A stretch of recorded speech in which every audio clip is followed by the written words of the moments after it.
Spirit of Fire, action. Cutter here. Status. Sir, requesting danger close. On our location, trailing north. Commence 5 seconds. Interesting plan. Understood. Archer missiles inbound.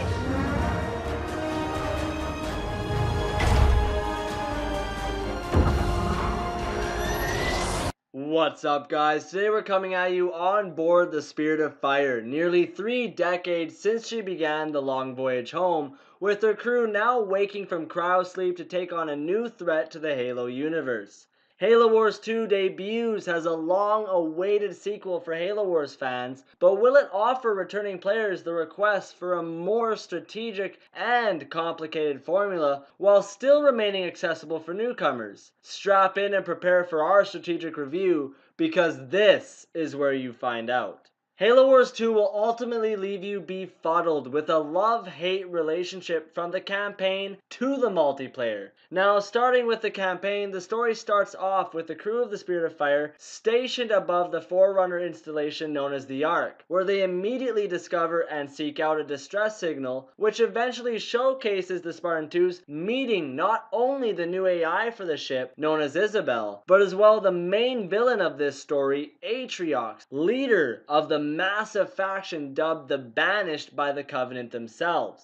Atriox is quickly revealed to live up to his reputation of being a terrifying warlord, as in his first introduction he takes on not one, but all 3 of the Spartans single-handedly without any trouble, a feat that up until now was thought almost impossible by both the UNSC and Covenant forces alike. Progressing through the story, although the plot is fairly well done and quite interesting, you're never truly given any compelling revelations or even general information for that matter, relating to the main storyline of Halo's core franchise. Missions shine, with some instances giving you an aerial view on a situation you were familiar with from a first-person perspective in other Halo titles. This will immediately provide a familiarity for Halo fans in the fact that even though this game is from a different viewpoint than most are used to, it is still a Halo game nonetheless. However, the missions start to show their flaws, as the AI is genuinely dumb and easy to overcome in both the beginning and middle segments, with them only slightly becoming more challenging towards the end. This leaves players immediately feeling bored and unengaged as the missions become a chore to complete, that if not for the amazing cinematics moving the game along and leaving you with the want to see what's happening next, I personally wouldn't have felt the need to complete it at all. This, on top of characters that are never really developed impactfully, leaves the beautiful cinematics feeling like the only story that's really being told here. While consisting of discrete guerrilla warfare missions that focus on you capturing points, surviving waves upon waves of enemies, or defending key troops or bases, the game stays fairly accessible, but never truly strategic. And although it does a better job at its balancing act for when and how many of a unit to produce, you're often left with the ability to just make one large force and attack, instead of utilizing smaller factions across the entire battlefield. As well, the D-pad is back, giving you the ability to once again quickly switch between points of interest, but this time it is further improved upon, with you being able to select units and have them put into their own groups, which would have been an amazing feature if this type of gameplay was remotely needed.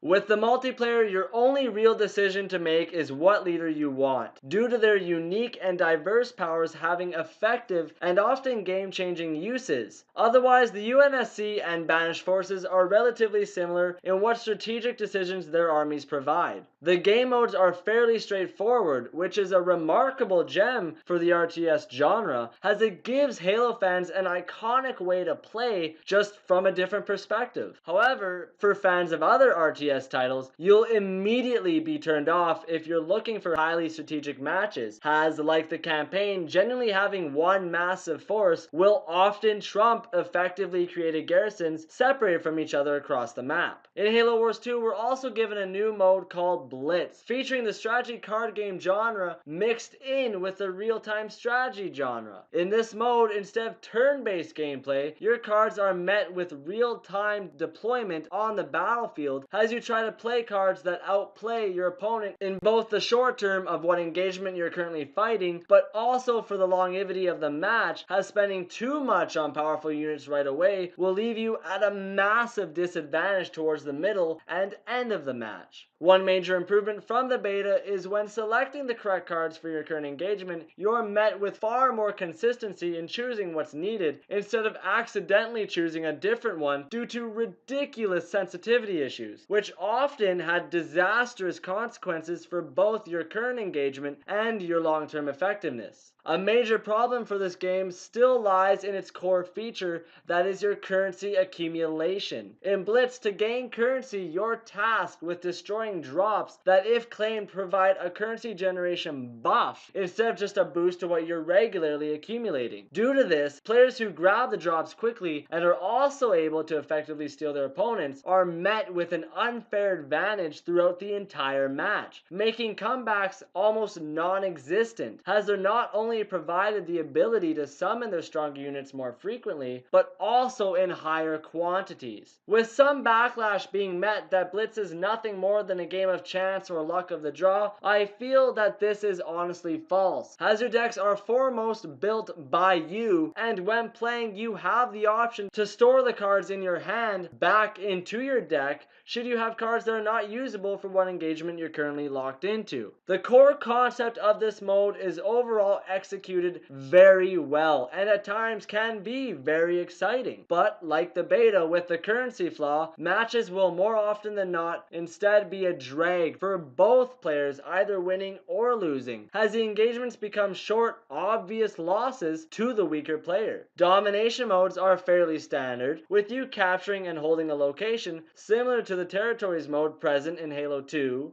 3, and Reach. When playing one-on-one, you'll quickly be met with large maps and many base locations. That is a welcome addition to the franchise, but still would have been better if it featured enemy AI to overcome if you wanted those base locations. In 2-on-2 and 3-on-3 modes, you're instantly engaged in having to work with your teammates to develop smart, effective, and consistent armies to actively engage your enemy in hectic matches. This immediately makes your experience far more enjoyable for a time, but will again soon lose its appeal as your abilities in reacting and countering are quite limited, with general plans of attack and smart resource management creating repetitive clashes, leaving an enjoyable but generally a forgettable experience that just leaves you wanting to go play with friends in custom matches instead. Our final verdict for Halo Wars 2 is a 6 out of 10, with it being a good game overall, but a fairly mediocre real-time strategy game. Blitz, although despite some obvious flaws, is a great concept and addition, adding a new perspective on what it means to play both strategy card games and real-time strategy games. It is also something we hope to see implemented and improved upon in any future installments, but with a slow campaign, poor character development, as well as an often basic and repetitive multiplayer, Halo Wars 2 makes fans feel at home initially, but loses its competitive appeal after just a short time. I would personally wait for this game to go down in price, as it is easily worth $30 or even $40, but spending upwards of $60 will just feel like a waste of an investment. That is everything for this Crafty review, so be sure to subscribe, like, comment, and share this video amongst your friends if you enjoyed our review or found it informative. And go check out our website at craftygostudios.ca with our link in the description box below. Have a great day, everyone. Stay tuned in, and remember, stay crafty.